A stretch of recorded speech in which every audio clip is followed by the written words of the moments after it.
Well, welcome back to another subscriber Q&A. This one is brought to us by Think Big 500, who asked a question regarding what I thought about Tesla's new patents that they filed for regarding what's called a solvent electrolyte. And so we'll go into a little bit about what a solvent electrolyte is and what it's for. But like most of the questions that we choose to answer here, the question itself actually opens up the doors for other topics of conversations regarding, in this case, the weird world of nanomaterials. And so with that, let's go ahead and grab yourself a tasty beverage and let's go ahead and dive into some of the strange properties of these materials.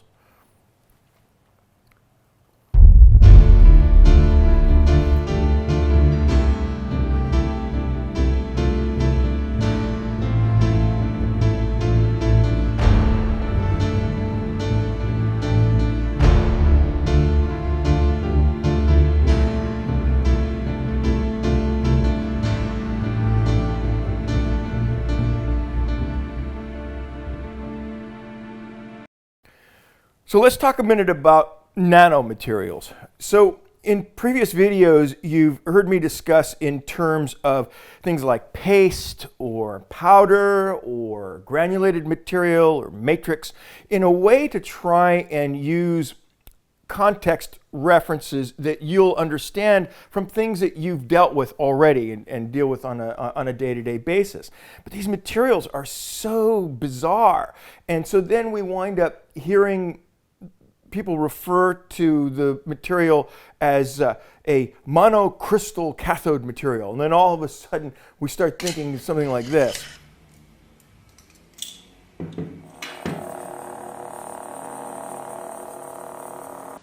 Not as clumsy or random as a blaster. An elegant weapon.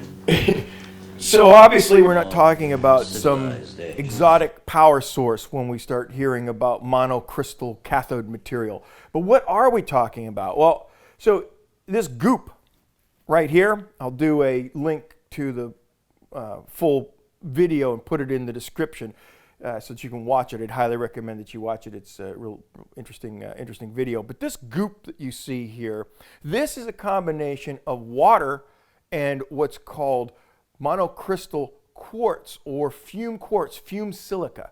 And this is created using the exact same method that we discussed before, where you use that spark sintering to create this, basically a powder of monocrystals. And again, back to what I was talking about before, is I'm trying to get folks to understand that this is the kind of structure that we're talking about. Well, this goop that he's messing with, it looks like some combination of a liquid and a powder, but it's dry.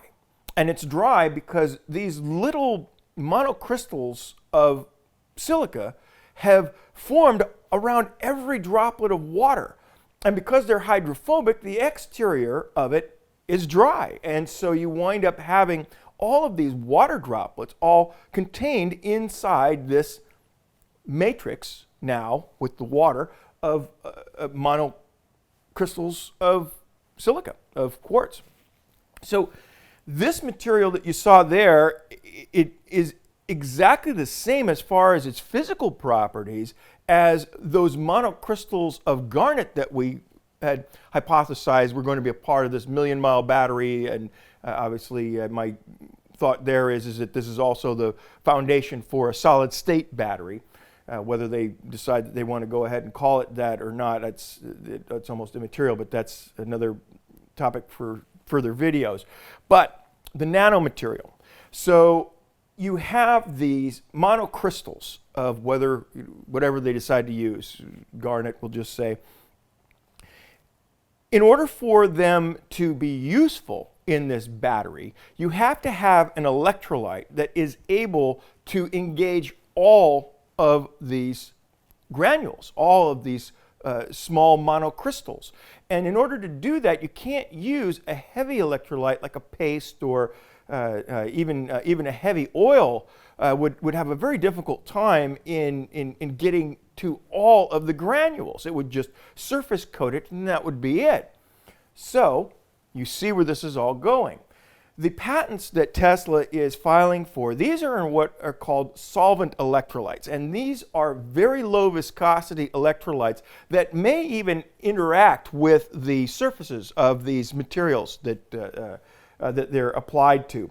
And again, they're lightweight. They're able to then create a matrix of all of these particles and then form the structure for the battery. Now, these aren't obviously only used in million-mile batteries or with the monocrystal cathode material. These are also used in ultracapacitors, supercapacitors, ultracapacitors. And again, on the anode side of the battery or in these ultracapacitors, you have structures, whether it's graphene or carbon nanotubes, that are not all that different from what we saw with that fume quartz, right? That fume silica. The structures are so fine that they need something that's actually able to get in and interact with all of that surface area to maximize the effectiveness of whether it's a ultracapacitor or one of these new batteries using this monocrystal cathode structure. And so that's really basically it. We'll keep this video short and sweet, but the answer to Think Big 500's question is that my thought on it is what I think everybody's thought on it is really, and that is that Tesla is working with nanomaterials long term. They are looking at those types of structures, those types of materials as a way to usher us into this new era of million-mile batteries and small but very, very energy-dense, energy-rich ultracapacitors that act as much like batteries as they do capacitors. Again, there's some speculation on my part from previous videos that the garnet material, when you create a matrix using some of these new solvent electrolytes, that you'll be able to use either lithium or sodium to transport the sodium ions to transport the charge possibly. And again, that will all involve these next generation of electrolytes. And so I think we'll be seeing these types of patents coming in pretty thick and fast. And the future's a bright one. It really is. We'll see what happens during Battery Investor Day, which I am very much looking forward to see what types of things that they'll announce.